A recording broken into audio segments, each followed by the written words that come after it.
promessa, né, de termos reunidos pessoas tão experientes, né, que têm poder de decisão, que têm larga experiência e conhecimento do sistema de ensino superior, ciência e tecnologia do Brasil, de sorte que é grande a expectativa quanto aos resultados que nós teremos hoje, né, dessa mesa redonda.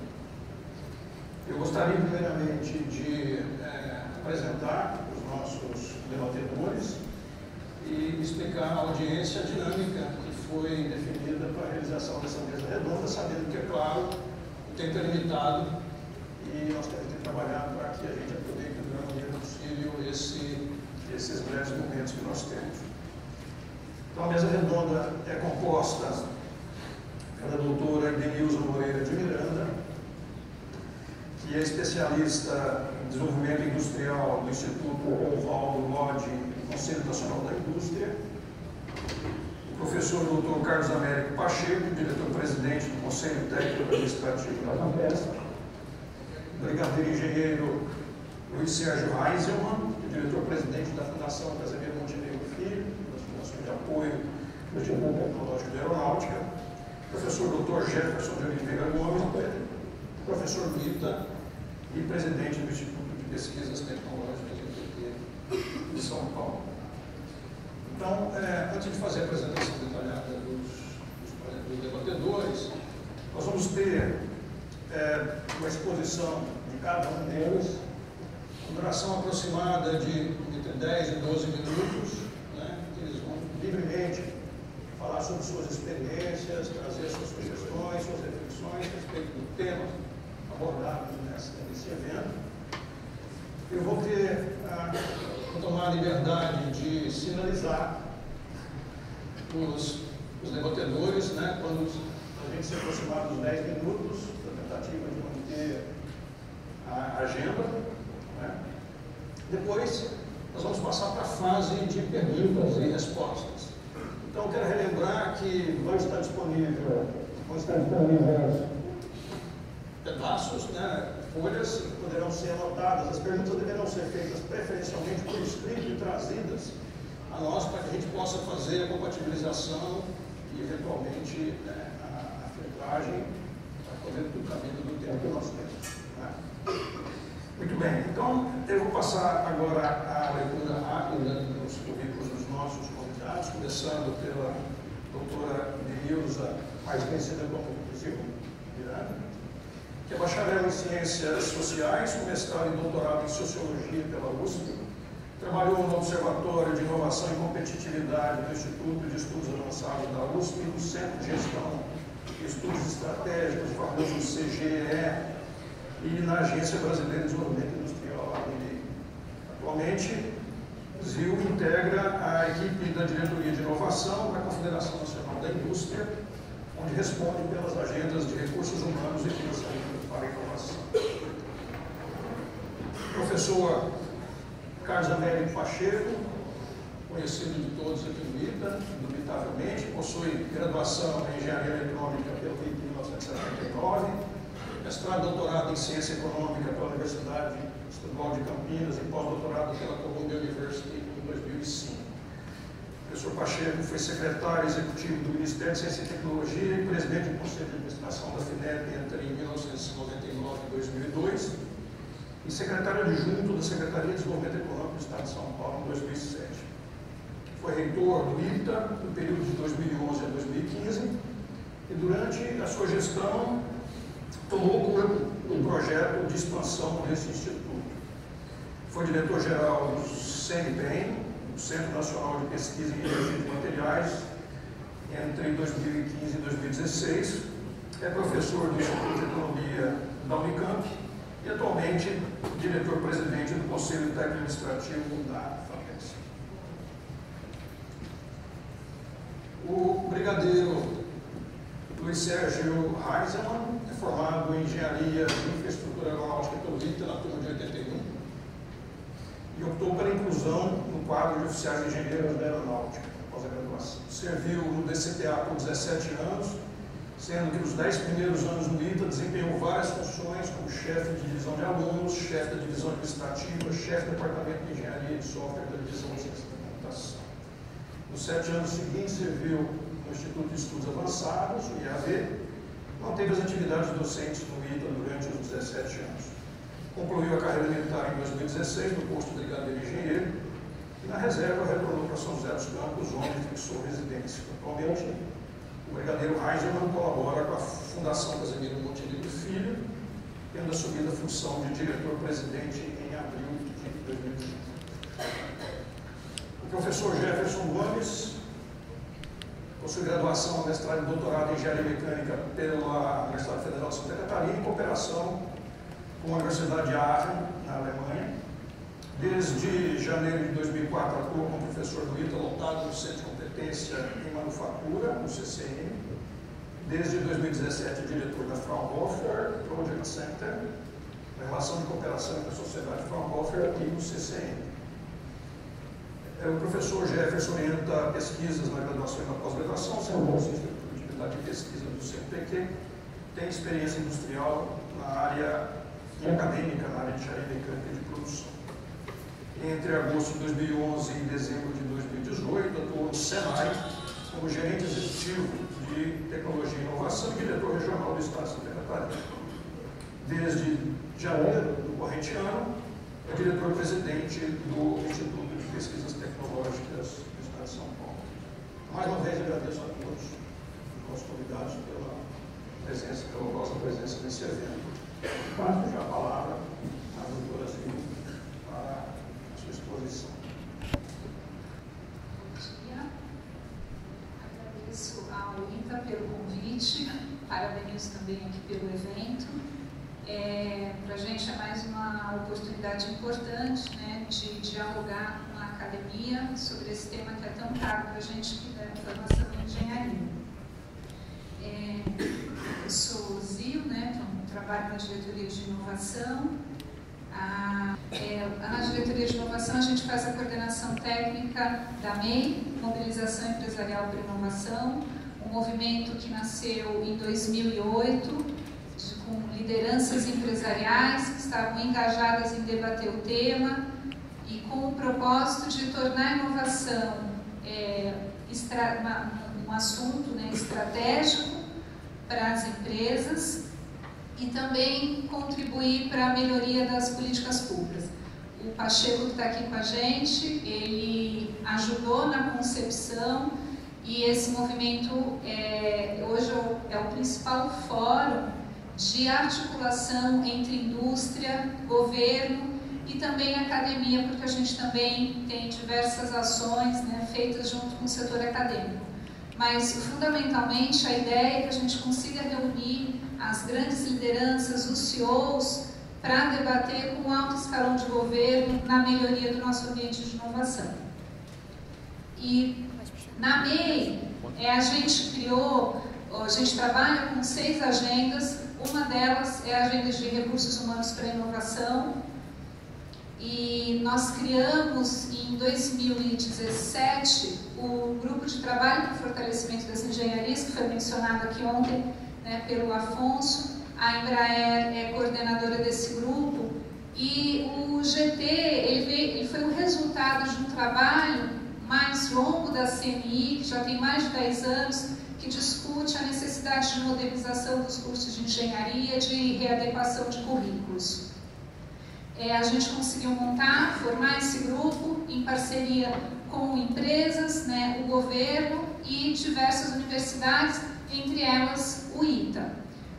Um dos resultados desse trabalho foram as DCNs, que já foram comentadas aqui, e aí eu destacaria um ponto importante para a gente, que foi a introdução ali, né, a menção explícita da necessidade de fortalecimento do relacionamento das universidades com as diferentes organizações. E aí, no artigo 6º, né, parágrafo 2º, que trata do projeto pedagógico de curso, a menção que deve-se estimular as atividades que articulem teoria e prática, contexto de aplicação, incluindo a interação empresa-escola. Que aí eu acho que é um mote dessa discussão que a gente pode ter aqui hoje. A gente já tem estudos, né, feitos na MEI que apontam como essa parceria, a parceria universidade-empresa, em geral, ela é difícil. Muito se fala que ela é fraca, mas a gente discute. É uma parceria, às vezes, difícil de acontecer. Por resistências e por culturas diferentes dos dois lados, né? Às vezes por expectativas e ritmos diferentes dos dois lados. Mas a gente sabe da importância disso. E para a gente debater aqui o financiamento, discutir a forma como essa parceria é feita, para a gente é fundamental. E o que a gente levanta é o que a gente observa hoje, uma tendência cada vez maior para essa parceria dar certo e para ela gerar os resultados esperados. Elas estão muito baseadas, não devem estar muito baseadas em projetos e resolução de desafios. É o que nos Estados Unidos muito se fala do mission oriented. O financiamento, acho que discutir a parceria que pode depois resultar, né, o financiamento em modernização de cursos, etc., a gente tem que ter em mente esse pressuposto. Para a empresa isso sempre vai ser muito caro, porque a empresa tem que dar resultado, tem que gerar valor, porque senão ela não sobrevive. Então essa relação, para ela ser construída, o que a gente discute muito, eu acho que cada vez mais, e não é só uma discussão da MEI, mas é muito mais ampla, em outras universidades, é que a gente tem que estar preocupado com a resolução de desafios e efetivamente com o resultado disso.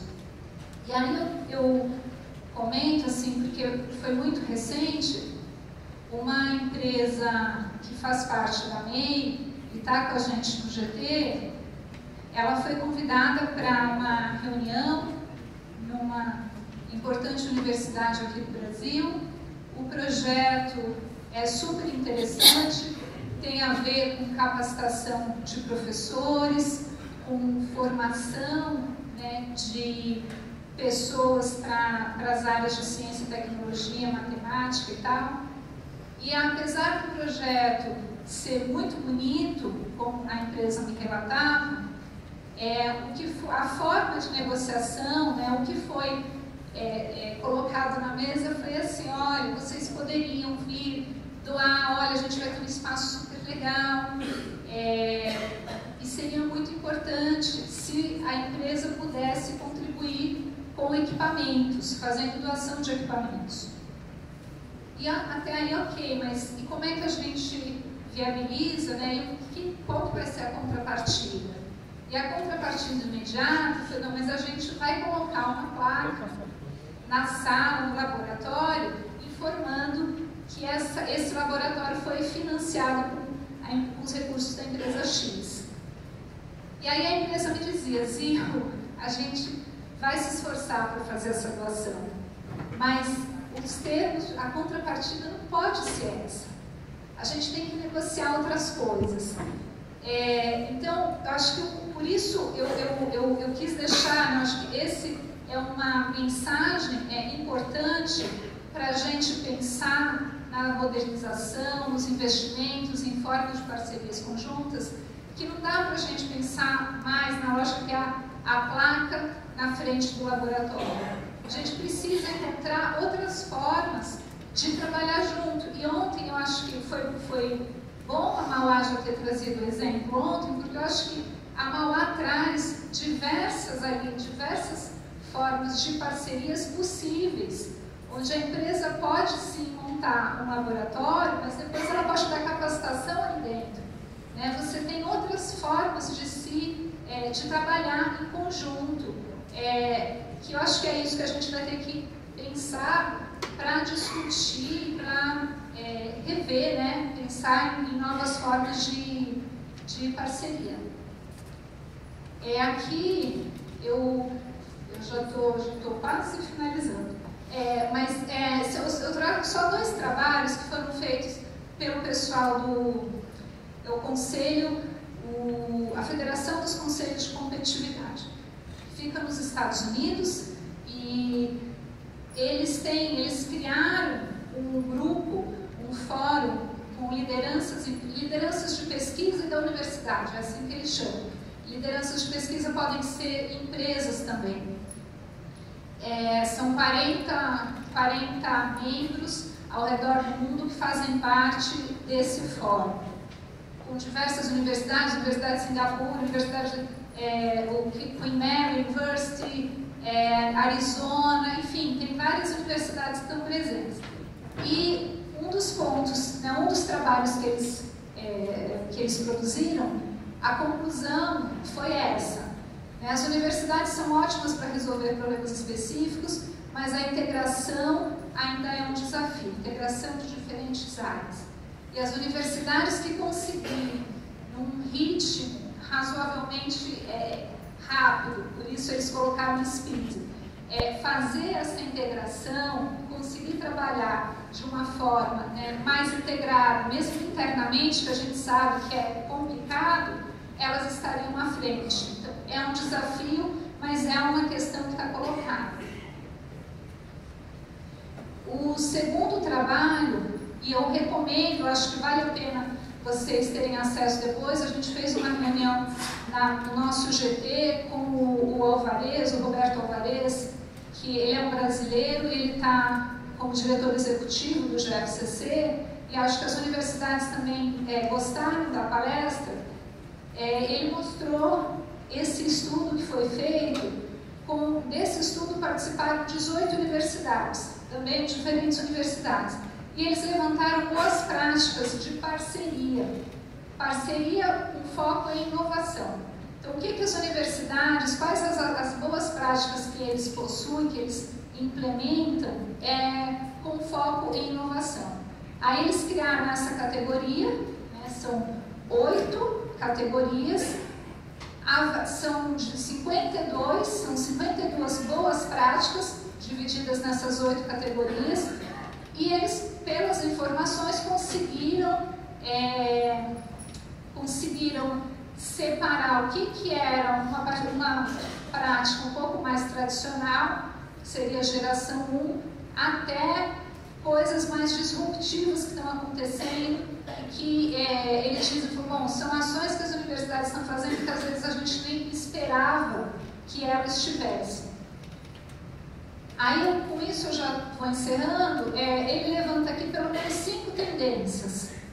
A primeira é essa organização multidisciplinar com foco em problemas. Ele dizia que a gente viu universidades que estão criando alguns centros, centro, por exemplo, para tratamento do câncer, centro para tratamento da água, centro para energia.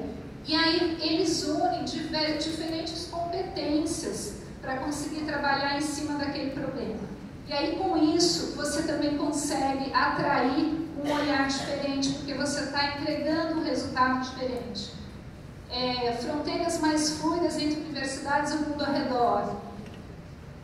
Aqui, às vezes, acontece mais fora, né? A gente está vivendo um momento tão delicado de financiamento aqui no Brasil, talvez os meus colegas entrem mais nisso, mas porque às vezes você tem competições, né? O próprio governo federal abre, e a universidade, para ela participar, ela tem que estar associada, inclusive com a administração local, administração regional, empresas da região. Então, por isso ele fala, um dos exemplos dessas fronteiras mais fluidas, porque a universidade às vezes desenha um projeto inteiro, que é um projeto regional, que você poderia imaginar que essa seria a função do governo fazer, enfim, aquela região competir. Mas, na verdade, a universidade também está participando ativamente disso para conseguir recursos. Variedade maior de ferramentas para universidades engajarem em inovação. Aqui se falava, um dos exemplos, por exemplo, Venture Capital. Universidades que já estão entrando e estão fazendo isso por conta própria, quer dizer, eu criei o meu fundo. A nossa legislação hoje já permite que as universidades invistam nas empresas. Quer dizer, é uma parcela pequena, mas a gente sabe, mas a legislação permite. É complicado na situação que as universidades estão, a gente sabe, mas é disso que a gente está falando, de novas possibilidades de ação. Mindset empreendedor, enfim, aqui eu acho que vocês entendem, né, por tudo isso, é uma postura diferente, encarar a universidade como o locus por excelência, né, para formar, para fazer pesquisa, mas que está cada vez mais sendo desafiada a trabalhar mesmo em desafios e na geração de resultados, resolução de problemas, enfim. Eu acho que o ITA, se a gente olha a história do ITA, foi criado, né? O ITA tem isso na sua missão, porque a gente saiu daqui, a Embraer, a gente tinha um problema que era colocar, né, ter aviões para fazer essas rotas regionais, para ligar o nosso país. Então eu acho que vocês entendem o que eu estou falando quando a gente fala que tem que resolver problemas, porque eu acho que isso daqui está no DNA dessa instituição, que nasceu também com esse propósito. E universidades mais voltadas à inovação levantam cada vez mais recursos externos. A gente também vê, esse não é o ponto, tem um estudo recente da Fernanda Denegri, da professora Elizabeth Reynolds, do MIT, que mostra, elas compararam a Unicamp e o MIT, mostram como a parcela de recursos na Unicamp, a parcela que vem de uma pesquisa, né, com a universidade é menor, mas elas enfatizam também no texto, assim, entre outras coisas, você tem esse mindset, eu acho que empreendedor e voltado para resultados do MIT, e você tem também uma situação de, às vezes, a dificuldade de você fazer determinadas parcerias pelos processos internos que levam, né, para você assinar, de repente, um contrato com uma empresa, enfim, todos os passos que você tem que dar e que isso dificulta. E eu acho que essas questões a gente também precisa levantar e mapear nesse debate. Por fim, eu só quero dizer, a gente está no GT, o nosso desafio agora é mapear relações com as universidades que estão conosco. A gente pediu, a semana que vem elas vão receber o formulário que a gente decidiu os indicadores e tal, mas para olhar quais são as boas práticas de parceria, universidade e empresa, né? O que eu posso chamar de universidade parceira da empresa e o que eu chamo de empresa parceira da universidade, que ajuda um pouco nessa discussão de modernização também do nosso ensino. Eu vou encerrar por aqui, porque não sei se eu já estourei tudo. Obrigada, gente.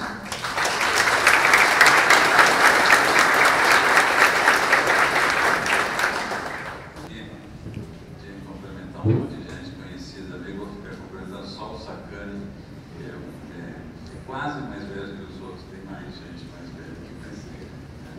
É um prazer enorme estar na escola. Muito gratificante, porque é a primeira vez que eu venho nesse prédio.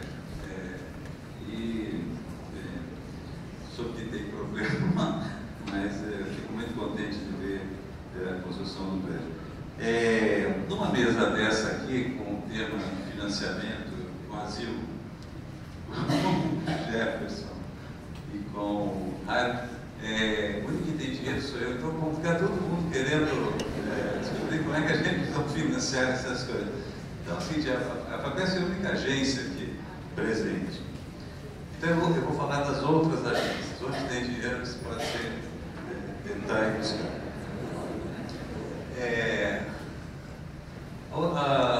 Antes de falar exatamente sobre o financiamento, eu fico também muito contente de estar aqui, por conta de que essa agenda sobre ensino de engenharia começou já há um bom tempo, mas ganhou um impulso grande. Na época que eu estava aqui, a gente tentava, na verdade, impulsionar essa agenda com várias pessoas. A Dani estava na pró-reitoria de graduação, Carlos Henrique,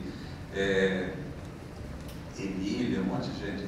E a gente fez uma parceria com o Unicamp interessante, o escritório que que acabou de ser apresentado, estava sendo criado. A gente, com o apoio da CAPES, mandou uma equipe para os Estados Unidos fazer um programa coordenado pela NASPAL. Foi muito interessante, o retorno disso foi muito interessante para a escola.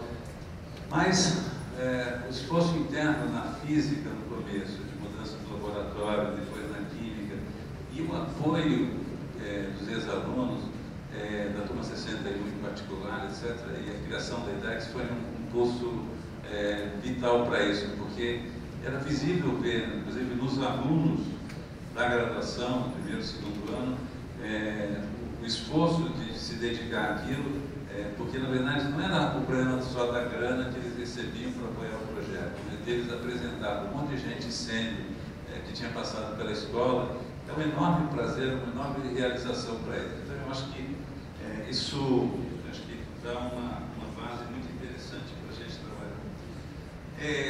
Esse tema de reforma do ensino de engenharia, reforma curricular, novas práticas pedagógicas, eles não têm um financiamento claro em nenhum lugar na República, não tem uma agência dedicada a isso, e mesmo fora daqui também não existem soluções tão óbvias.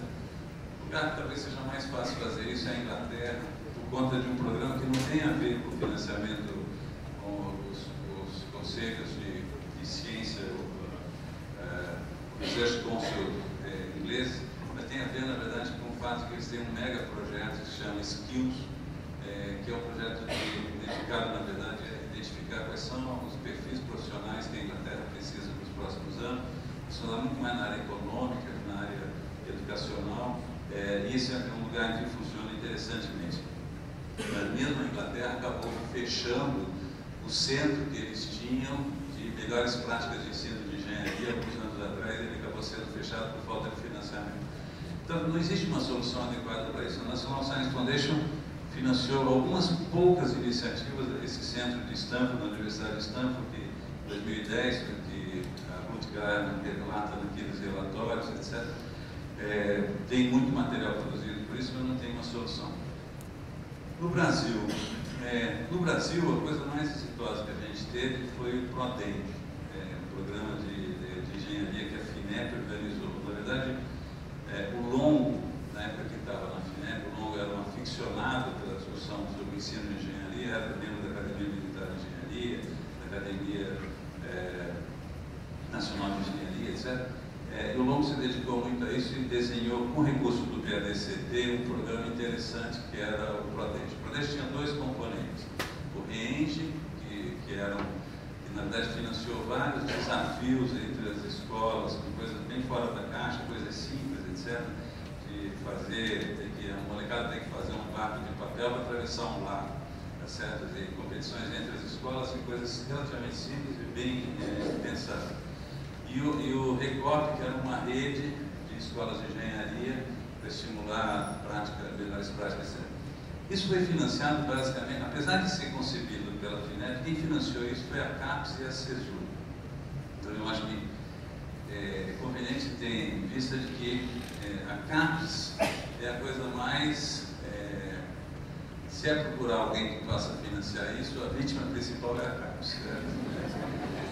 Por quê? Na verdade, porque aquilo é uma coordenação de aperfeiçoamento de pessoal. A CAPES foi criada na mesma época que o CNPq foi criado, o CNPq para financiar a pesquisa, e a CAPES foi criada exatamente para resolver o problema da formação de recursos humanos no Brasil. Essa era a missão da CAPES, continua sendo a missão da CAPES. Então, ela tem mais abertura. Tanto que, vê assim, a CAPES tem uma ação importante para a pós-graduação brasileira, mas ela também tem uma ação importante no ensino fundamental e no ensino médio. Ela tem programas para bolsas de professores, tem qualificação de professores em várias dimensões. Aliás, a iniciativa que nós fizemos com a Unicamp, e o ITA fez com a Unifei, para mandar professores para esses seminários, foi financiada pela CAPES, há vários anos atrás. Então, a CAPES financiou a primeira parte do programa do PRODENTE. E quem complementou os recursos do PRODENTE foi a CESUR, não foi a FINEP. A FINEP entrou num momento bem posterior e a FINEP aí aportou sim recursos para projetos. Basicamente, o que a FINEP acabou financiando foram projetos inovadores feitos por alunos que melhoravam as práticas de ensino, ou seja, os caras desenharem um refrigerador ecológico para financiar projetos concretos, financiar projetos concretos num processo competitivo entre as escolas, mas eram projetos que não eram só inovadores no que iam apresentar, mas na forma com que os professores e os alunos iam resolver aquele problema e como isso ia mudar o ensino de engenharia nas escolas. Isso mais ou menos acabou pela meados dos começo dos anos 2000 e não tem outra fonte para fazer isso. A FAPESP financia por lei só pesquisa. Nós podemos financiar coisas relativas ao ensino de engenharia, podemos, mas não que seja treinamento ou ação continuada, programas continuados. Nós podemos financiar pesquisas relacionadas ao ensino de engenharia, novas abordagens pedagógicas, impacto disso, surveys, etc. Então, mas não é, na verdade, não é a solução do problema, porque a solução do problema precisa de um suporte para atividades que são relativamente continuadas. Desse início, quando a CNI começou a desenhar o programa de engenharia, motivado pela MEI, pela discussão da MEI, chegamos a fazer até um conjunto de reuniões com especialistas americanos, desenhamos. O Roberto Lobo, que foi reitor da USP, que é um entusiasta sobre a questão de ensino e engenharia, nos ajudou muito nesse trabalho e acabou formatando uma proposta, inclusive, que está escrita, mas nunca saiu do papel, na criação de um centro nacional sobre boas práticas de ensino e engenharia, que pudesse, provavelmente um programa nacional de ensino e engenharia pressupõe que você tenha recursos para financiar, e num processo competitivo sempre, financiar algumas escolas que queiram desenvolver projetos de modernização do seu ensino.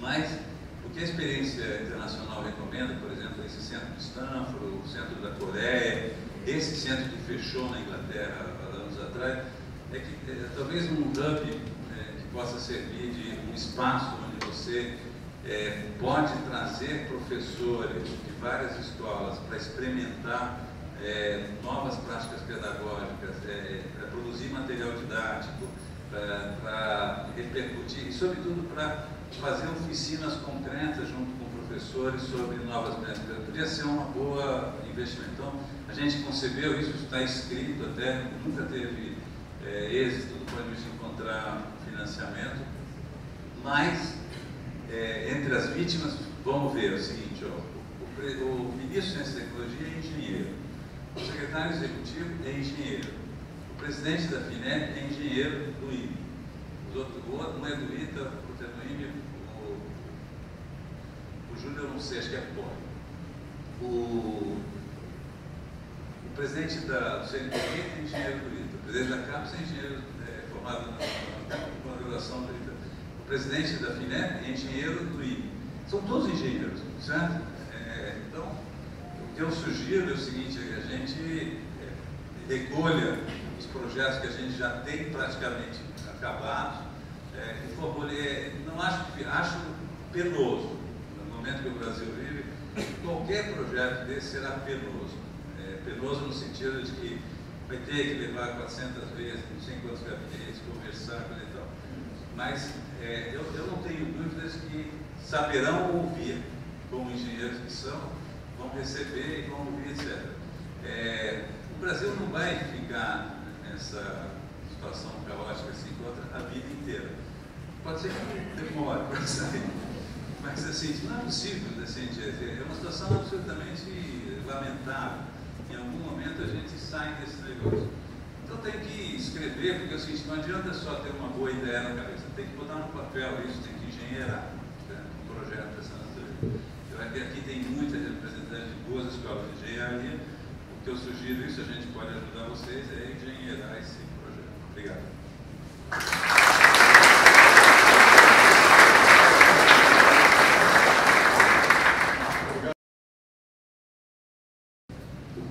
Muito bom dia a todos. É um prazer estar aqui. Agradeço o convite. Eu estou aqui representando a Fundação Casimiro Montenegro Filho. A Fundação Casimiro Montenegro Filho é a fundação nativa do ITA, criada aqui dentro. O ITA trabalha com outras fundações autorizadas certo? Mas nós somos a que nasceu aqui dentro. Ela é uma fundação tocada exclusivamente por ex-alunos,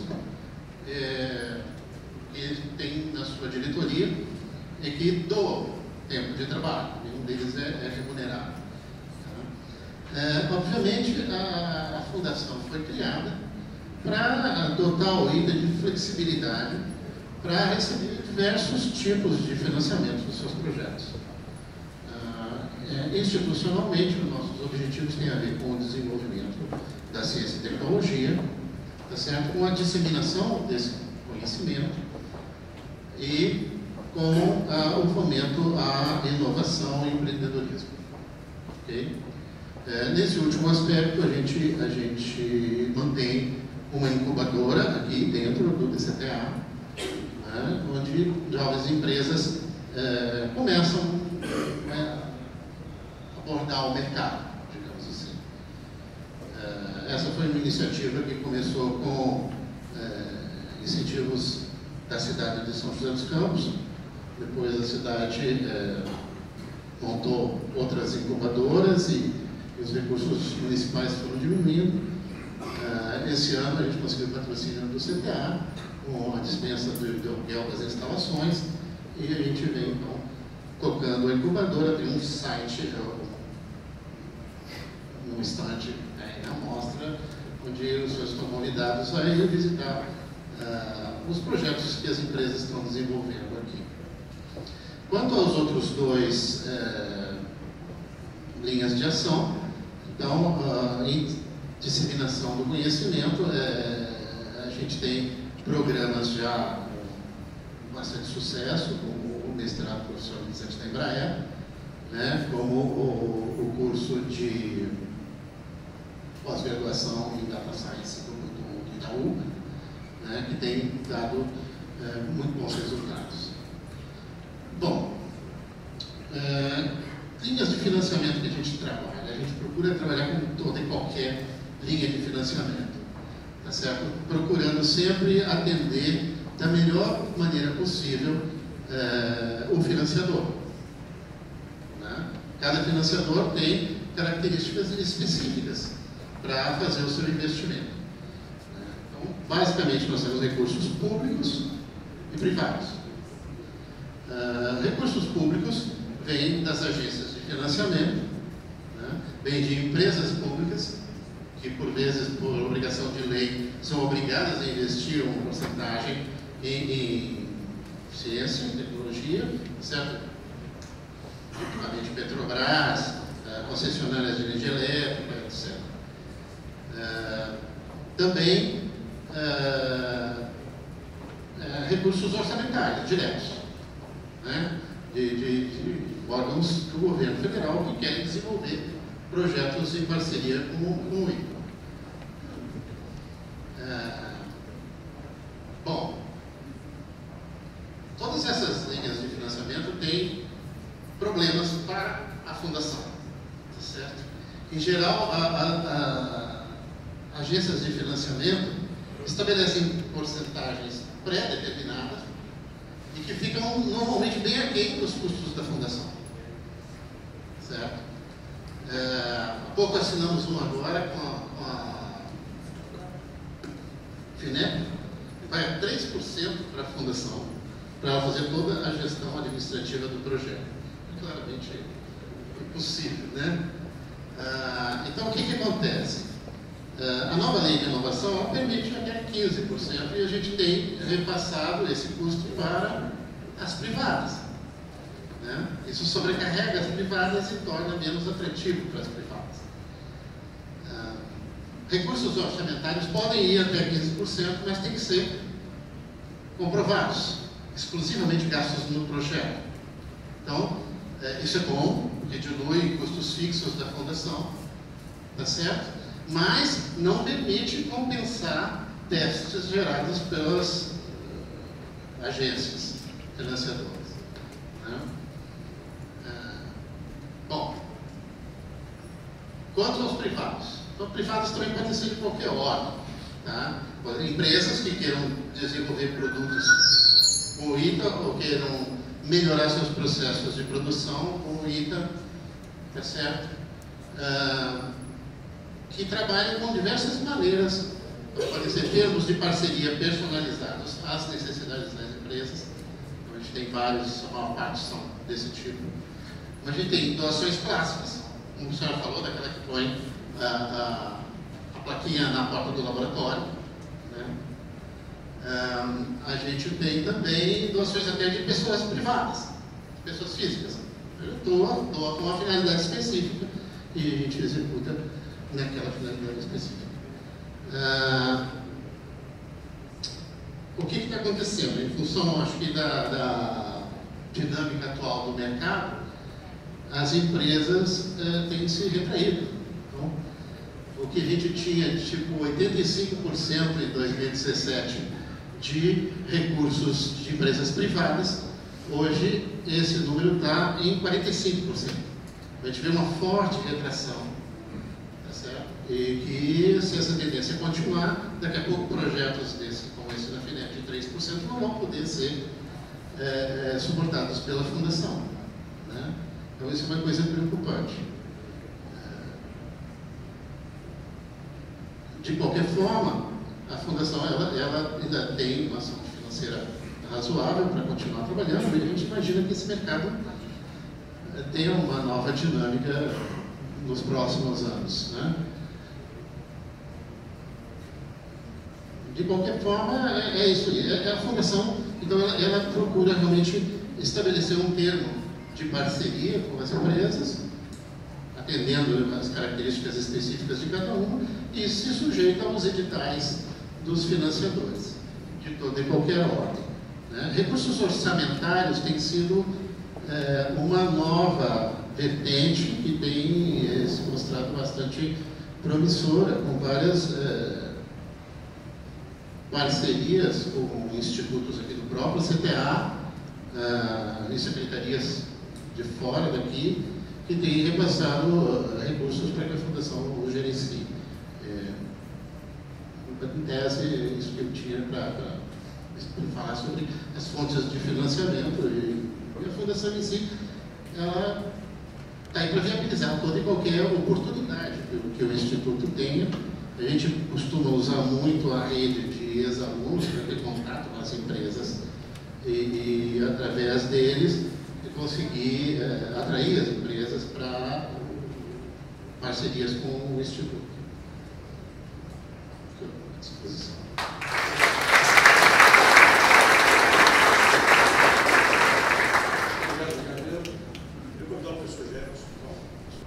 Bom dia, senhoras, bom dia, senhores. Bom dia, em nome do professor Sacramento, cumprimento todos os colegas aqui do ITA, mas eu cumprimento todos os professores, particularmente em nome do professor Haddad, que para mim é uma das referências de cuidado de educação e engenharia que eu tenho desde 2004 aqui no ITA. Bom, falar por último é difícil, mas eu vou tentar entender o que o Pacheco particularmente comentou sobre esse negócio que a gente tem que apresentar para os nossos clientes, né, que são os fornecedores do financiamento, para que a gente consiga ter uma educação um pouco mais do que a gente aqui, todos nós professores de engenharia, tentamos fazer no nosso dia a dia. Vocês aqui tentam fazer no dia a dia porque vocês, como dizia o professor Prata, também secretário lá do MCTI, vocês são convertidos, vocês estão aqui porque vocês são convertidos, vocês sabem muito bem que a gente tem que desenvolver todo o sistema, isso falta bastante. E falta bastante porque a gente tem alguns detalhes. Eu sempre divido tudo que a gente vai falar em função da nossa demanda.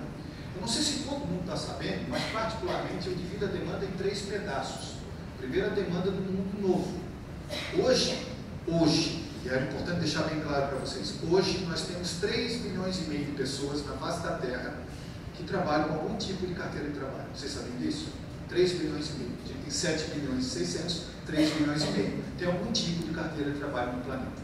Desse pessoal aí, 1 bilhão de pessoas estão em profissões que não existiam antes de 2011. Portanto, a gente começa agora falando sobre que tipo de engenheiro a gente quer formar para o futuro, sabendo que os mesmos especialistas que falam isso dizem que as pessoas formadas nas melhores faculdades, principalmente, elas terão de 6 a 7 profissões até a sua aposentadoria, não importa quando acontecer. essa aposentadoria um dia vem. Tá bom? Então, dentro desse escopo é o primeiro pedaço. O segundo, que tem que ficar bem claro para todo mundo, é a questão que o mundo hoje sofre um apagão de conhecimento. O colega do INPE falou agora há pouco, particularmente do apagão que existe, talvez na formação das pessoas. Mas é importante a gente não esquecer, como faculdade, como escola de engenharia, que existem as pessoas que têm mais de 35 anos. E essas pessoas com mais de 35 anos estão desesperadas com a falta de formação existente para isso. Então, percebam que a gente tem uma necessidade na engenharia de formação e outra necessidade tão importante quanto a formação de reformação.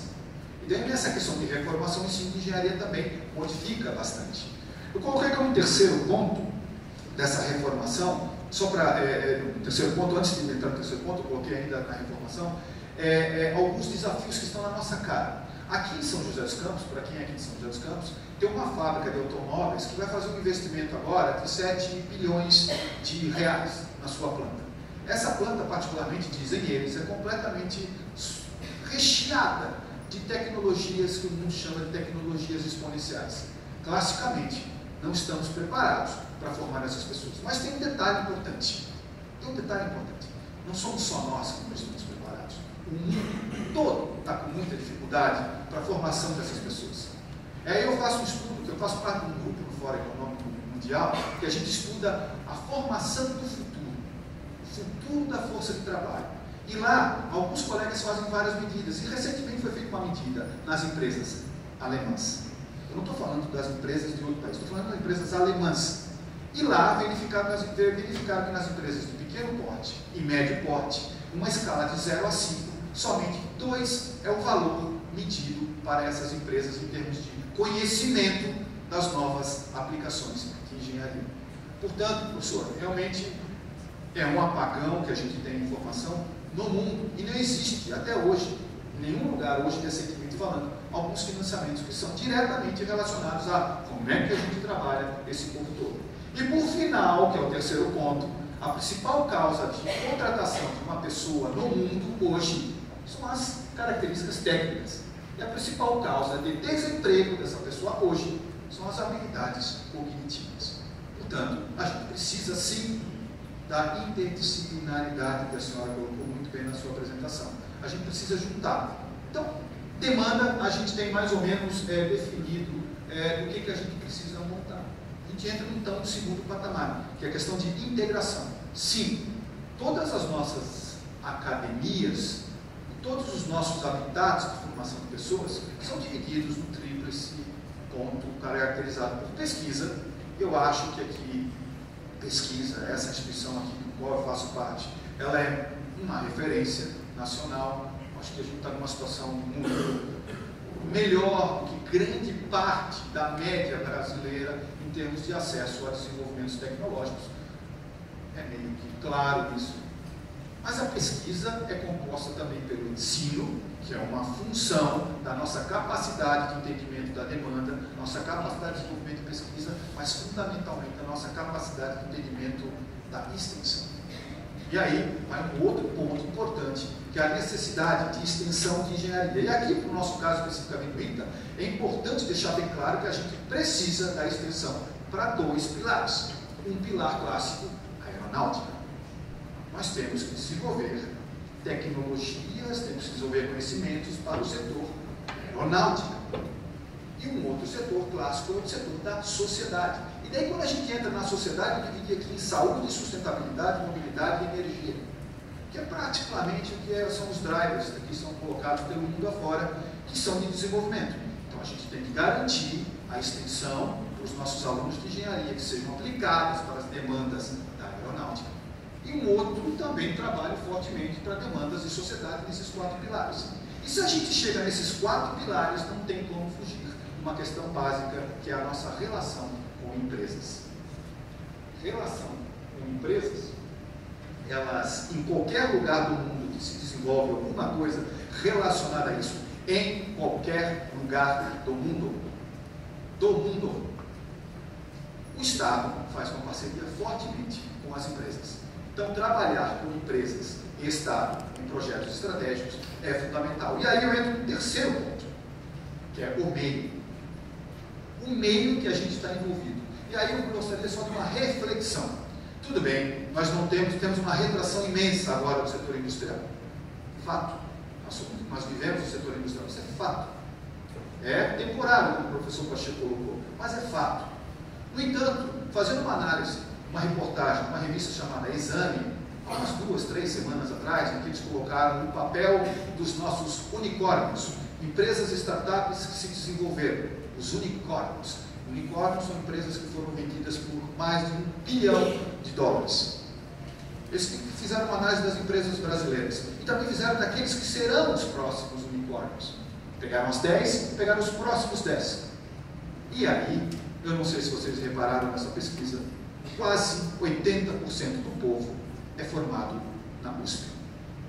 E essas empresas, particularmente, elas estão próximas à USP. A gente tem alguns casos esporádicos, por exemplo, o pessoal lá de Fortaleza, da Unifor, andando muito bem na lógica de desenvolvimento de empresas de educação. O que a gente pode tirar de conclusão disso? Esse habitat da USP, do Butantan, ele está muito próximo de um outro habitat importantíssimo, chamado Faria Lima e Berrini, onde tem o PIB brasileiro, está ali em seus escritórios. Consequentemente, 40% das empresas de base tecnológica, startups de base tecnológica, estão próximas desses habitats. Então, a conta é mais ou menos simples. Se a gente não tem lugar próximo que forme boas pessoas, em habitats que são prósperos em desenvolvimentos tecnológicos, não tem samba. São José dos Campos, tem samba, porque a gente tem um habitat muito grande de empresas em nosso entorno e excelentes faculdades. Então, não faria muito sentido a gente ficar falando que não tem condições de dinheiro, porque se a gente não tem condições de dinheiro aqui, imagina os nossos colegas da Unifor. Então, dentro dessa lógica, talvez a gente deva repensar a nossa forma de buscar capital. E aí eu entro no último ponto, o dinheiro. O dinheiro é a alma douradinha de todos os desenvolvimentos tecnológicos. Sem ele, a gente não consegue fazer absolutamente nada hoje em dia numa sociedade como a nossa. Apesar de a gente ter muitas tecnologias exponenciais que não são tão caras. E aí vai algumas características importantes. Primeiro, o dinheiro público. É preciso, sim, repensar e repactuar os custos relacionados com o dinheiro público. Eu sou na organização de uma empresa pública, o IPT. E basicamente a gente viu toda a dotação orçamentária, a gente revisou todos os projetos que são públicos, e a gente percebeu que tem muito projeto público que, se olhar aquela primeira parte, demanda, aquele dinheiro público não precisava estar mais naquilo. Ele tem que estar em outras áreas. Por exemplo, falta dinheiro público para a gente controlar questões relacionadas a desabamentos nas grandes cidades, pontes que caem.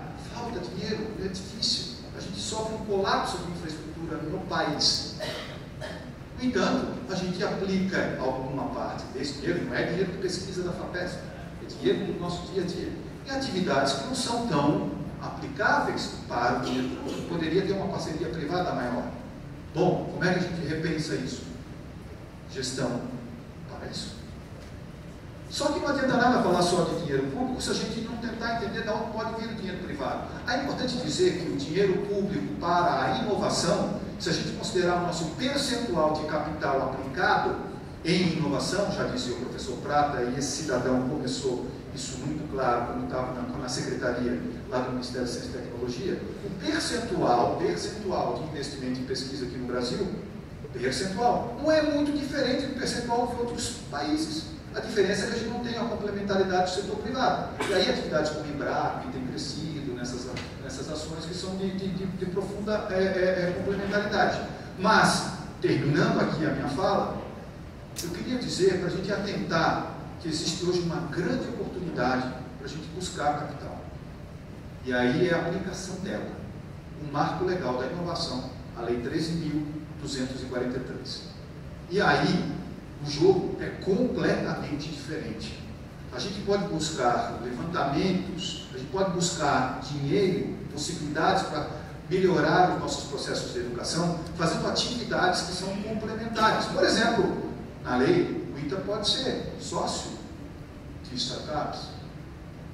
Na lei, aqui talvez a gente precisa repactuar, reconversar. Na administração direta não é possível, disse o professor.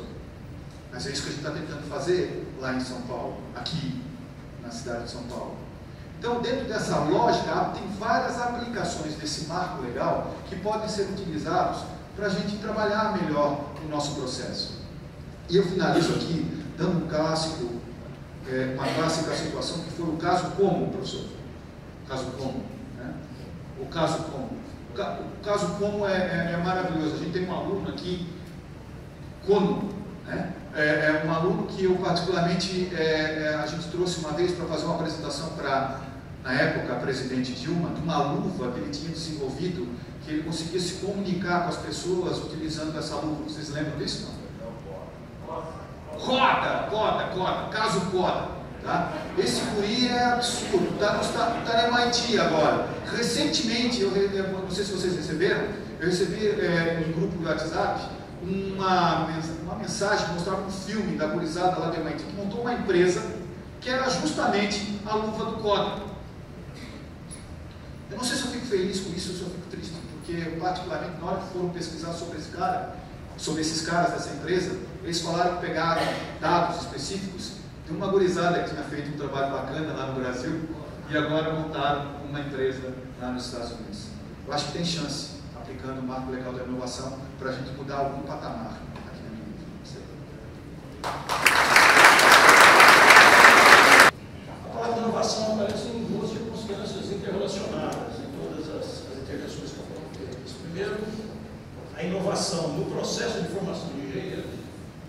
E o segundo, a formação de engenheiros capacitados para fazer e realizar a inovação. E é claro que essas duas vertentes, elas estão intimamente relacionadas. Então, acho que esse é um dos pontos que a gente deve destacar.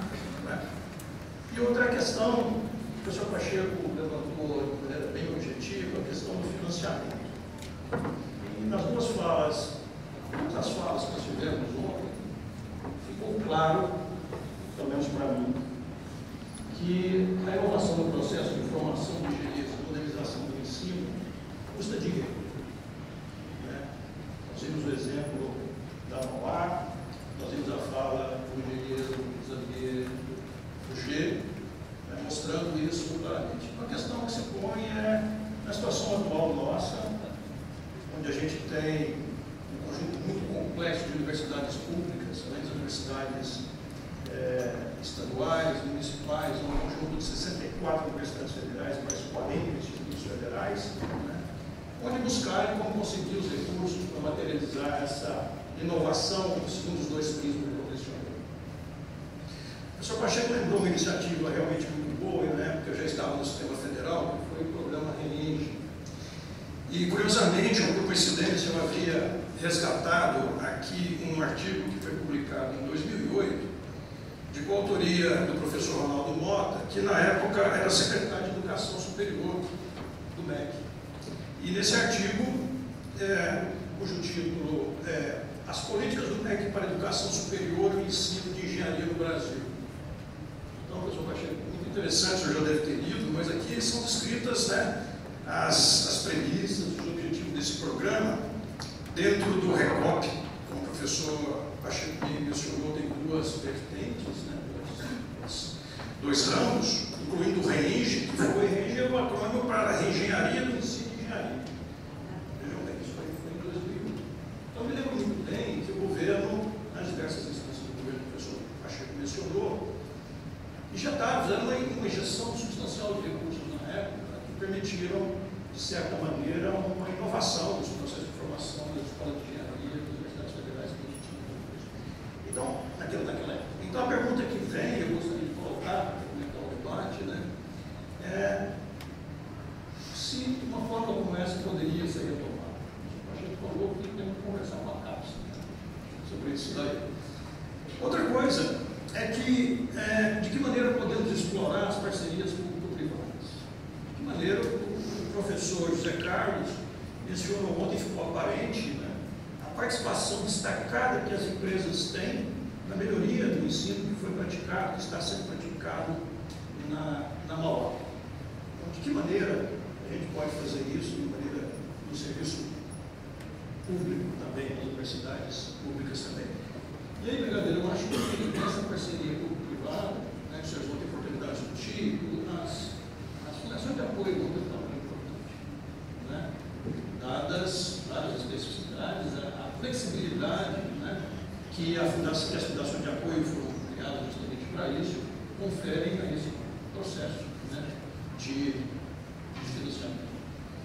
Então, com essas premissas aí, eu coloquei apenas essas ideias para estimular o debate. A gente vai passar, a palavra fica aberta para a audiência. Nós vamos trabalhar daquela forma, quem quiser fazer alguma pergunta, já tem aí os papeizinhos circulando, né, por escrito, e eu posso transmitir as perguntas para os nossos convidados. A propósito, enquanto as perguntas não chegam, outra publicação interessante, que eu achei que é né, a revista da FAPESP, de pesquisa da FAPESP de março, né, de 2000 esse ano, em que a reportagem de capa é justamente investimento em educação, claro que em todos os níveis, né, mas inclui naturalmente a educação no ensino superior.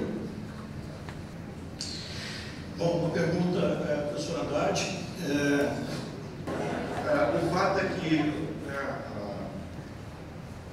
esse é um momento complexo para todos nós, que atuamos na educação, e todas as escolas do setor público precisam investir em inovação, ou talvez mereçam por atraso e por não mais atenderem sua missão e as expectativas da sociedade, se não houver esses investimentos.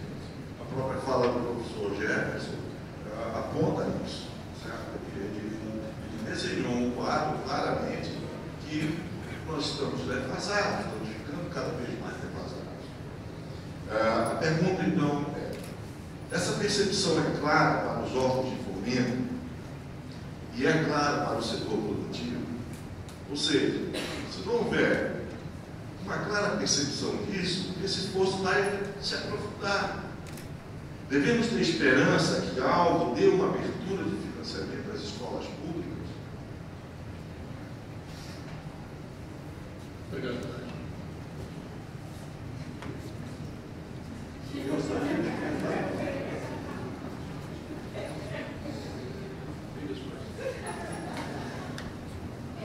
Não sei, eu tenho uma resposta, né? Mas assim, só acho que 2 comentários. Acho que o setor privado ele precisa assim, se sensibilizar mais. Essa é a impressão que eu tenho ainda estando dentro da mente.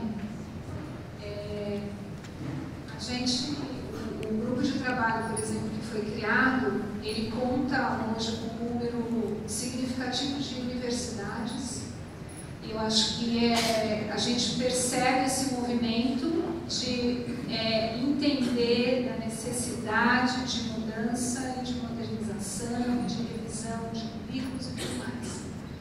Eu acho que isso a gente, claro, com uma adesão crescente de universidades no grupo e se empenhando, interessados em fazer a discussão.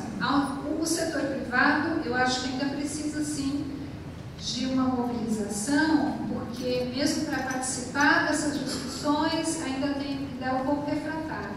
Mas eu acho que a gente precisa discutir esses termos de parceria, de como é que também como é que se beneficia disso. Eu vi outros dias os documentos do próprio GFCC, onde as universidades, onde as empresas americanas falam da importância de se engajar nisso e como que elas também têm uma responsabilidade com a educação.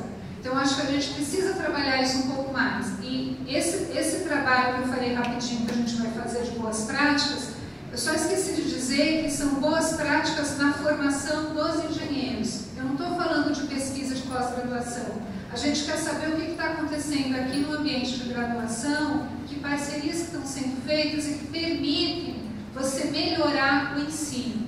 Eu falei com o professor Rádio rapidinho antes, a UFRJ, por exemplo, falou que eles estão lá com uma parceria com uma empresa onde ela levou um ônibus itinerante para dentro do campus. E os alunos vão ter aula lá dentro, também trabalhando em cima de questões que interessam as empresas, mas elas também tiveram essa iniciativa de levar isso para lá. E, eu acho que é um pouco disso que a gente está falando, de tentar encontrar interesses comuns também entre o setor privado e as universidades para trabalhar conjuntamente. O programa da CAPES foi uma iniciativa importante, eu acho, nesse cenário recente. É pequeno, são 6 milhões de reais. A gente sabe que a concorrência foi grande, porque a gente estava falando de eram cursos, né, que poderiam se inscrever, não eram nem a universidade, mas eram cursos específicos. Mas é um pouco parte dessa discussão que a gente está fazendo aqui, porque o CNE está envolvido, o CURI foi um entusiasta de todo esse trabalho, né, o presidente do CNE, um entusiasta desse trabalho de modernização da engenharia, ele tem batido nessa tecla, e aí a gente foi feita essa parceria aí com o Fulbright e CAPES, e levando também professores para outras universidades dos Estados Unidos para conhecer essas realidades, porque eu acho que a gente precisa fazer benchmark o tempo todo e ver o que as outras universidades estão fazendo, não só aqui dentro como fora. Então eu acho que isso é importante, por isso esse pequeno esforço, que eu acho que conversa um pouco com o que o Pacheco falou inicialmente lá de boas práticas, ainda não né, a gente não está fazendo um centro, nada disso, mas é um esforço de tentar dar visibilidade para o que está acontecendo com essas universidades que estão junto com a gente, o que elas estão fazendo ali junto com as empresas para melhorar a graduação, o ensino de engenharia.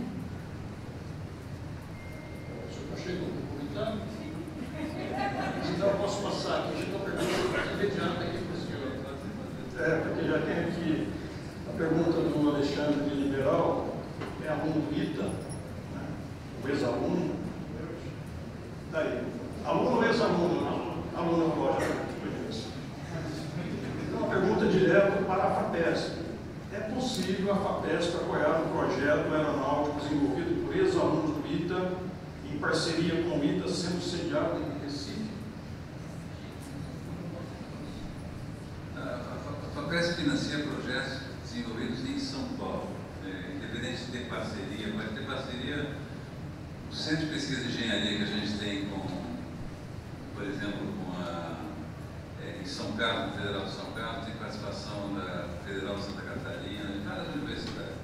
Mas assim, aí é um problema de que o dinheiro é do contribuinte paulista, entende? Então, nós temos um acordo de cooperação com a Fundação de Amparo de Pernambuco. Inclusive, lançamos recentemente uma chamada conjunta, nós no Pernambuco. A gente paga parte daqui, eles pagam a parte de lá. É perfeitamente possível fazer, porque a gente tem excelentes relações com as fundações de amparo, que eles pagam a parte feita em Pernambuco, a gente paga, independente que eles sejam desiguais, não precisa ser igual. Mas deixa eu voltar para a discussão do financiamento. Então, primeiro, há sempre uma possibilidade grande de fazer aquilo que eu estava comentando antes em parceria com o setor privado. Seria muito bom. O Carlos Afonso, que eu vi, fez uma palestra ontem sobre o PE, o Programa de Engenharia da Embraer, que é um grande programa de engenharia, que tem uma contribuição importante para o ITA. O ITA teve um papel importante no desenho desse programa. A Embraer teve um programa muito importante para a Federal de Santa Catarina.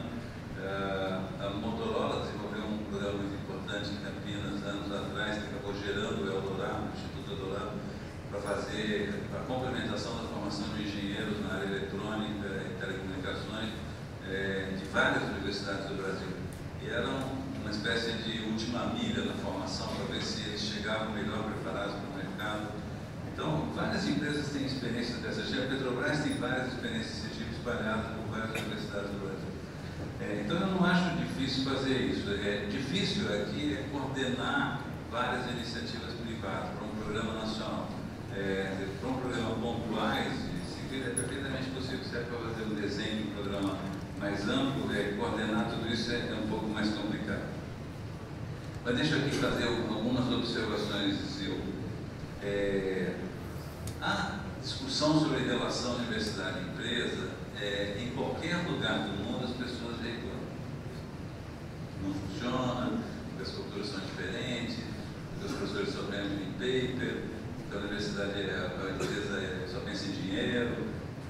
mercantilista, que não vê o que é o papel da curiosidade na pesquisa científica, e assim por diante.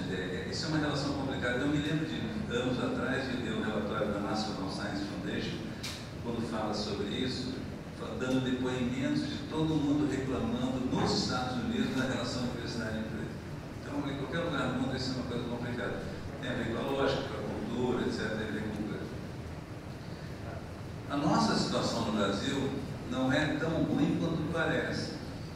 O ITA tem um percentual de receita advinda de projetos com empresas parecidos com o MIT. A diferença do ITA é que ele é muito instável. Tem ano que é 15%, tem ano que é 5%, o MIT é mais ou menos 15% todo o período. Mas o ITA chega muito próximo, melhor do que a USP e a Unicamp. A USP e a Unicamp, esse percentual de receita de parcerias com empresas é 7%, que é o percentual das 100 melhores universidades americanas. As 100 melhores universidades americanas, o seu budget, o percentual de recursos de empresa que entra nessa empresa é 7%, que é mesmo que a USP e a Unicamp. Não existe uma...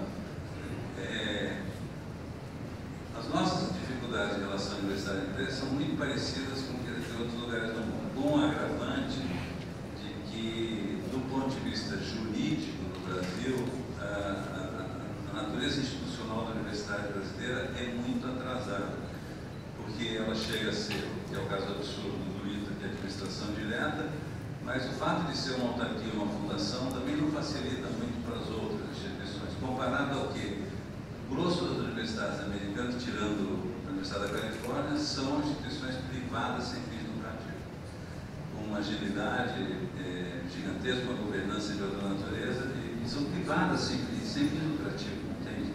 No Brasil, as instituições que fazem pesquisa, que são basicamente as públicas, são fundações e autarquias. Não existe nenhuma diferença do ponto de vista formal entre fundação e autarquia no momento hoje. Todas são controladas, subordinadas ao Tribunal de Contas, com o CGU, com a Advocacia Geral da União, etc. Todas elas são sujeitas à mesma regra. No caso dele é um pouco pior, porque a administração direta não é autarquia nem fundação, nem o CTA é autarquia e fundação. Então, para uma dificuldade razoável do ponto de vista de gestão. Mas o percentual dos números não é muito diferente. Então, eu acho que acho que a gente tem que tomar um certo cuidado, porque é evidente que essa relação não é o que poderia ser. E essa relação, uma relação melhor entre universidades e empresas, beneficia ambos os lados. Beneficia as empresas como beneficia as instituições de ensino e pesquisa. E vale a pena perseguir nessa coisa, mas não é um quadro. Eu só queria dizer isso. E com relação a essa coisa do financiamento, eu acho que a gente tem que ter algum horizonte de médio prazo e que a gente saia dessa confusão que a gente está vivendo. Essa confusão ela é tão complicada e tão desgastante que ela não dura, porque senão ela leva a uma crise política gigantesca em algum momento. Então, alguma solução a gente vai ter. Então, desenhar esses projetos, eu acho que é olhando um horizonte que não é exatamente um horizonte curtíssimo prazo, mas desenhar alguma coisa que possa ser feita. E ele pode ser feito com participação de algumas muito boas empresas que eu acho que teriam interesse em fazer programas dessa natureza junto com boas universidades. Com relação à FAPESP, eu lembro o seguinte: nós temos particularmente 3 programas que eu acho que interessam para isso. Nós lançamos, mais ou menos como a National Science Foundation 3 anos atrás, um negócio que chama Centro de Pesquisa em Engenharia. No Centro de Pesquisa em Engenharia, nós temos 12 em funcionamento, mais ou menos. Ele é de pesquisa, mas nada impede que nas suas atividades, entre as suas atividades, são projetos de 10 anos de duração, entre as suas atividades está um horizonte de formar pessoas para engenharia, dedicadas à pesquisa em engenharia. Faz parte do escopo da atividade. Nada impediria que no âmbito de um GRC desse, no Centro de Engenharia, você tivesse experimentações sobre notificações, etc., como subproduto do centro. Teria problema, eu acho que a gente aceitaria com certa naturalidade isso. O segundo é o PIP, o Programa de Pequenas Empresas Inovativas. O Programa de Pequenas Empresas Inovativas está fazendo 250 empresas novas todo ano. Mais ou menos, esse número tem se repetido nos últimos 3 anos. São 1000 aplicações, 250 empresas todo ano. A geografia delas é a geografia das universidades de São Paulo. Então, São Paulo, Campinas, São José, São Carlos, Ribeirão, Piracicaba, agora por causa do Agrotec, etc. Isso está criando isso é um negócio interessante que pode ser explorado. O PIP tem um componente do PIP que chama PIP empreendedor, que não exatamente a fase 1 e a fase 2, é uma espécie de fase 0 do PIP. Essa é uma coisa também inspirada no programa do Espírito norte-americano, que é um programa de treinamento para empreendedores. Basicamente, é um programa de melhoria do plano de negócios, entrevistando até 100 potenciais clientes para ver se alguém vai comprar o que você está inventando. Porque as pessoas chegam com várias ideias interessantes no papel, só que não perguntaram se alguém compra. Certo? Então, ali é uma maneira de melhorar um projeto para identificar, mudar o plano de negócio, identificar quem compra, etc. Esse é um programa de treinamento super simples. A gente tem mentores, boa parte dos mentores vieram do setor privado, são gente com bastante experiência em negócio, e a gente hoje tem uma demanda que está na nossa mesa das agências de inovação da USP, Unicamp, Unifesp e tal, para que a gente faça uma extensão de programa para aplicar dentro dos campos universitários. Então, esse é um negócio que podia estar na agenda das escolas de engenharia, podia estar na agenda do IET, etc., de se juntar a isso. Esse é um programa de estimular a molecada, inclusive da pós-graduação e da graduação, a aplicar o PIP, na verdade, entender o funcionamento e saber fazer um projeto para fazer isso. Então, eu acho que tem coisas desse tipo que são factíveis, só da gente conversar. Bom, pessoal, conforme previsto, a gente tem um grande número aqui, mais de uma dúzia de perguntas, né? Infelizmente, a gente é obrigado a selecionar apenas algumas, já estamos caminhando para o final. A gente se compromete, né, professora Haddad, a transmitir essas perguntas todas para os palestrantes, e eles têm disponibilidade para responder, a gente disponibiliza também para as pessoas que se identificaram aqui, ou se possível até mesmo para um site ou na página, alguma coisa relacionada com isso. Mas eu queria traduzir a pergunta feita pelo professor Vanderlei Fala de Oliveira, que é o presidente da BENGE. Isso é importante em âmbito nacional, diz respeito ao ensino de engenharia no Brasil. O professor Vanderlei comenta que a maioria dos países da OCDE tem seus cursos em instituições públicas. E no Brasil, quase 80% da formação em engenharia é feita nas instituições privadas. E a argumentação, não há necessidade de subsídio para ter uma boa formação. Tem uma pergunta? Então a pergunta é, não há necessidade de subsídios para se ter uma boa formação no Brasil? Na discussão que a gente tinha feito, eu acompanhei por isso, com o Lobo, sobre apoio à engenharia, tinha uma proposta feita que era modificar um pouco as políticas que foram de financiamento escolar para apoiar mais o estudante e menos as instituições de ensino superior privado. Virar um pouco a lógica do programa e ser o apoio ao estudante, que ele pode inclusive carregar o crédito para um lugar para outro. Porque não só uma grande parte das matrículas estão no setor privado, como os dados sobre a performance do setor privado são muito preocupantes. O número de, é um negócio curioso, o número de matriculados no ensino público é mais ou menos 4 vezes e meio o número de ingressantes. Ou seja, a gente fica, de esperar que quem está frequentando a escola seja em número maior do que quem entra, porque o cara fica 5 anos, certo? No setor privado, esse número de matrículas é quase igual ao de ingressantes. tempo médio de permanência é 1 ano e pouco. Então, ela é um sistema, na verdade, em que você matricula os alunos comércios, então a taxa de evasão é tão grande, a conclusão é tão baixa, que você tem uma performance muito ruim do sistema. Então, você precisaria fazer essa coisa. E uma parte importante não é só que é privado, uma parte grande desse ensino é noturno, sem infraestrutura nenhuma de laboratórios, etc. Então, você tem uma precariedade muito grande. Para quem acompanha a discussão sobre formação de engenheiro, a gente teve uma explosão das matrículas de engenharia.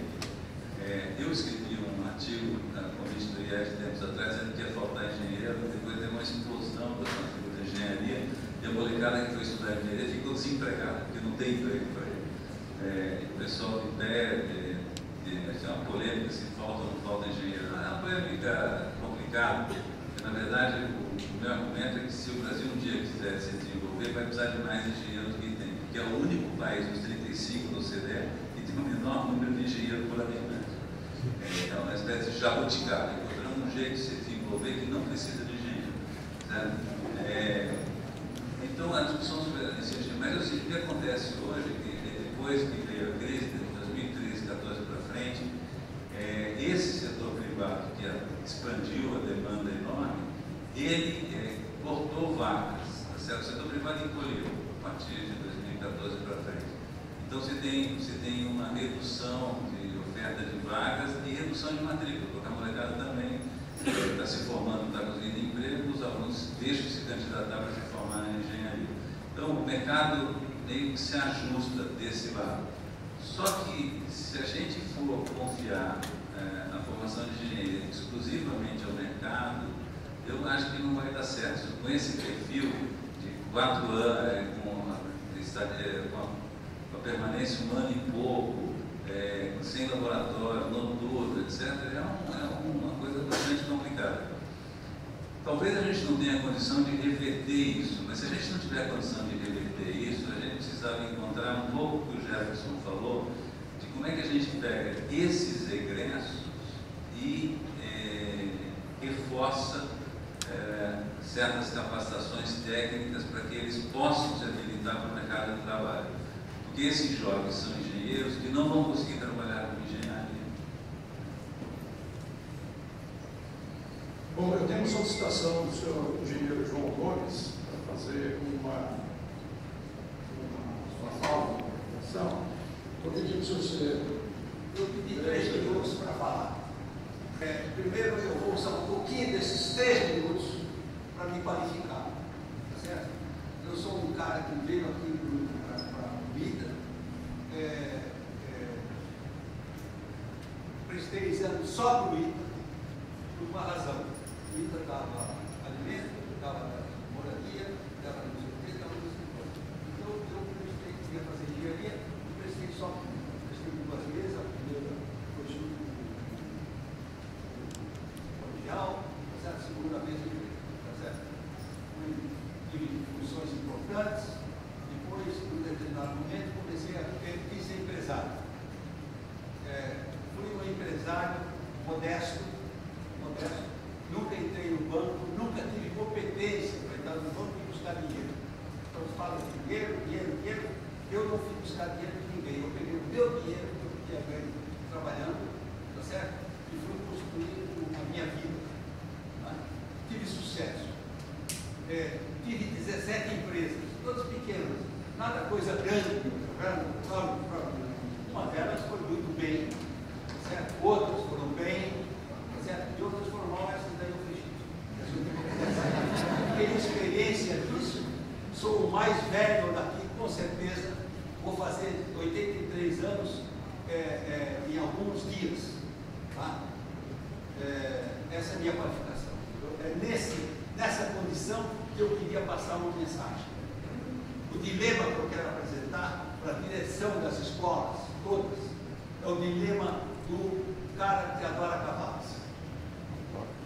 O cara adora cavalo, o cavalo é bonito, o cavalo anda não sei o que, famoso, o cavalo não sei o que, tá certo? Mas ele é apostador. Ele tem que apostar em cavalo, um cavalo ganhador. problema é apostar o seu pouco dinheiro que ele tem no cavalo ganhador. Eu sinto que há uma necessidade, porque eu comecei junto com um grupo que está no meio aqui, está certo? O ex-avidato, o tal do ex-avidato, que nós criamos, né? Usa o ombro, estão aqui formados do ex-avidato, o resto morreu. Tranquilidade, eu uso, somos os maiores apoiadores da ICAES. Tá? Ou seja, quando eu apresentei para o antigo reitor meu compromisso da minha família, porque eu não vou demorar muito, tá certo? Eu disse, eu vou dar R$1 milhão. Doação não, eu estou devolvendo. Tá? Já tem a mensagem.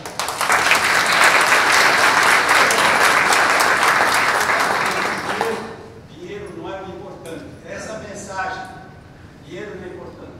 O importante é o dilema do cara que gosta do cavalo e vai no Jockey Club. Qual é? Apostar no ganhador. Ele tem que apostar no ganhador. E eu sinto que não se aposta no ganhador, se aposta. Você pega o dinheiro e você vai se apostando. Certo? É evidente, nesse pouco contato que eu tive nesses 4 anos, é evidente que tem professores tem professores que se dedicam, tem professores que se empenham.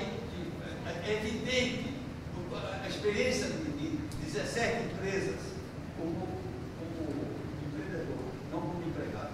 Empregado eu sou empresa. Tá? É evidente que aquele cara é um ganhador. Então, a minha recomendação, o meu apelo, a minha sugestão, faça o que quiser, para o pessoal que toca esse negócio, toca a universidade, toca não sei o quê, aposta nos ganhadores.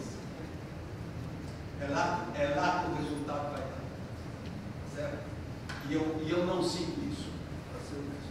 Eu sinto que é uma distribuição e tal. Eu não sinto. Né? Esse pessoal é do grande cacete. Vamos aplicar neles. Tá certo? Eu não sinto isso. Eu acho que essa é uma mensagem bem diferente.